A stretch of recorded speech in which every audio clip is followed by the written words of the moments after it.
Have you been in a relationship with someone and it was so toxic and you ask yourself, how did I get here in the first place? How did I fall in love with this person? What did I see in this person in the first place? Well, you know what? So many people have asked themselves that question, and I'm here to tell you it is not as easy to spot as you think. So don't get too hard on yourself, because what I want to do is share with you the top 5 things that you need to look out for as far as toxic traits, things that you should look out for in either the partner that you're with now or in a potential future partner if you choose to look for someone else in the future. And I just want you to kind of look out for these things. And I'm going to tell you, one of the first things that you need to look out for is controlling behavior. Yes, I said controlling behavior. Now, this is a partner who constantly dictates your actions. They try to isolate you from loved ones and manipulate situations to maintain control. And that is so toxic. If you don't know, or if you're not noticing that is happening, you need to kind of open your eyes to this. So if they're always trying to tell you what to do, they're always trying to control the situation, trying to dictate every single move that you make. Some people may feel like, oh, well, that person's taking control, or, that's a leadership type of skill or quality. You make sure you're being really careful about that, because there's a fine line between, something positive in a person where they're like a take charge person, they make decisions. And then there's another part of it where they're trying to control every situation, and then you don't have any say in anything. So that's something that you need to look out for. The next one is, lack of accountability. Okay, this is a person who refuses to take responsibility for their actions, or they're constantly blaming others for their problems. This can create an unhealthy dynamic in a relationship. Okay, think about it. This person is like always, even if it's in their job, it's like something goes wrong and they're blaming the employees, maybe their coworkers, maybe the boss. It's like they find a way to pinpoint the blame on everyone else, except looking at the person in the mirror, looking at themselves to see what part did they play. So a person that doesn't have any accountability, just think about it. When you're in a relationship with them, when things go wrong between you and that person, guess what? You're going to be the one that everything was wrong, and they were the innocent person that did nothing wrong and they didn't play any part. So you have to watch out for those signs. So when you see a person, and even if they're talking about their previous partner and they're basically trying to blame them for everything, or they like to say, oh, that person was crazy. Yeah, watch out for people who like to call their exes crazy. Okay, that's a red flag in and of itself. Okay, that's a little freebie right there I threw in there. The next one you need to look out for, this is a good one.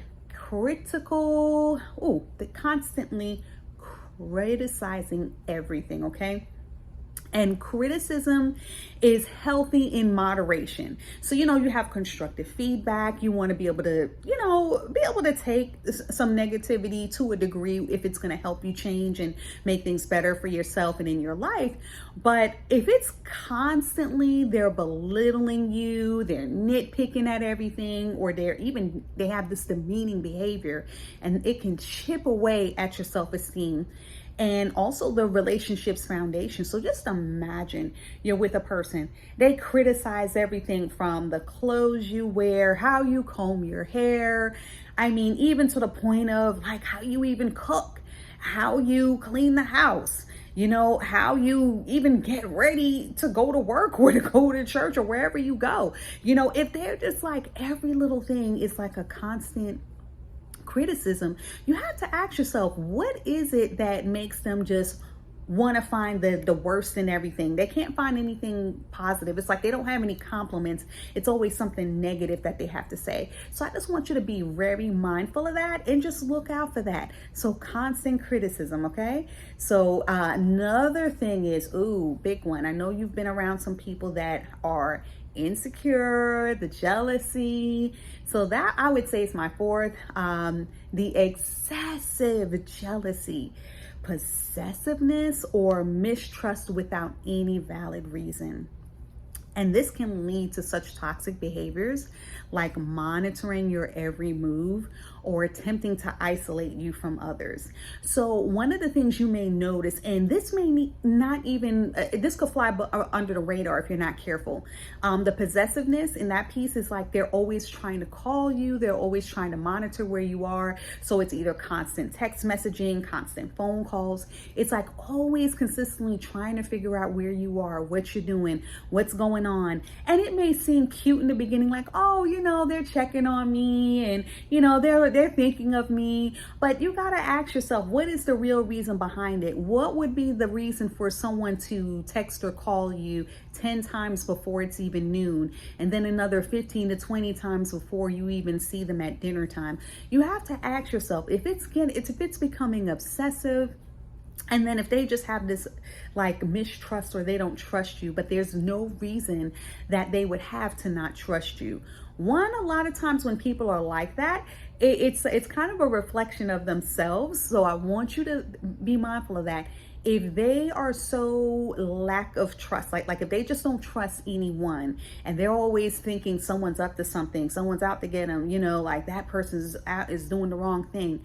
And it's because it's really a reflection of who they are. So they project out what they are. So now, because they know they're not trustworthy, so now all of a sudden you become not trustworthy, and they don't trust anybody or anything else. And then now you're kind of put in a position where you have to prove your loyalty. You have to prove that you're trustworthy. But you're like, wait a minute, why do I have to prove something if I never failed or was an error in that area in our relationship? So whenever someone like, okay, and here's a good one, when they'll always say something like, oh, you better not cheat on me, or you better not cheat, and they'll always keep bringing up cheating, you have to ask yourself, why do they keep bringing up cheating on me if I've never cheated on them, but they constantly bring up cheating? And it's because, think about it, maybe they're a cheater. So they're projecting that onto you because that's what they do. Okay, so just think about that. And then another one is the emotional manipulation. And you know, I talk about the emotional abuse and all that type of toxic behavior, but that manipulation is where partners who will use the guilt tripping, gaslighting, or other manipulative tactics to control you, your emotions, your actions. And this can create a toxic environment where your feelings and boundaries are basically disregarded. They always want to try to have control over everything. They want to manipulate situations. They want to make you feel guilty if you're trying to go out with your friends. Oh, well, why do you have to go out with them? You're always going out with them. What are you doing? Why? You could be going to a restaurant with a friend and then they're accusing you of going out to a bar, you know, to try to pick somebody up. But that never even happened. And that's not even your way of life.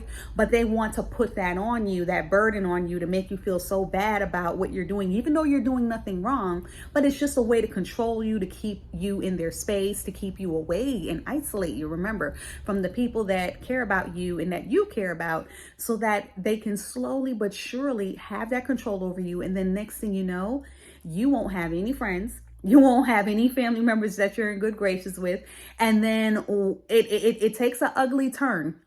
And I'm going to talk about where that ugly turn goes in another video, but I just want you to be mindful of that, because if you're not careful, all of that gaslighting, trying to make you feel like you're doing wrong and manipulate you into just feeling like you're the wrong person or the bad person, when it's really them up to something, and they're like planting those seeds because they have an end game and a plan for you that you're not even aware of. So anyway, I hope this helps.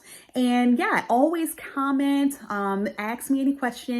Let me know what you're thinking, what your thoughts are. What do you want to learn about? What do you want me to share with you and to help educate you on? Because you know what? These are the kind of conversations that we don't have. I don't know about you, but I didn't kind of have these conversations with my mom or sitting down, and some of us didn't. You know, we just didn't have that type of dynamic or have that type of relationship. So there were so many things that we had to learn as we are in a relationship versus kind of having that knowledge ahead of time before going into it. So, hey, it's never too late to learn. I don't care how old you are and how many relationships or divorces or whatever you've had. It's never too late to learn, never too late to make a change, because I want what's best for you. So anyway, in the meantime, I'll be minding my healing. Make sure you like, share, subscribe. and share the word with people. There are people out there that need to know this information. It costs you nothing to share, costs you nothing to like, costs you nothing to comment. And we want to get this community growing, and we want to get this word and this message out to everyone that we can. So, all right. I'm so thankful for you for watching, and just make sure you tune in and make it a great day.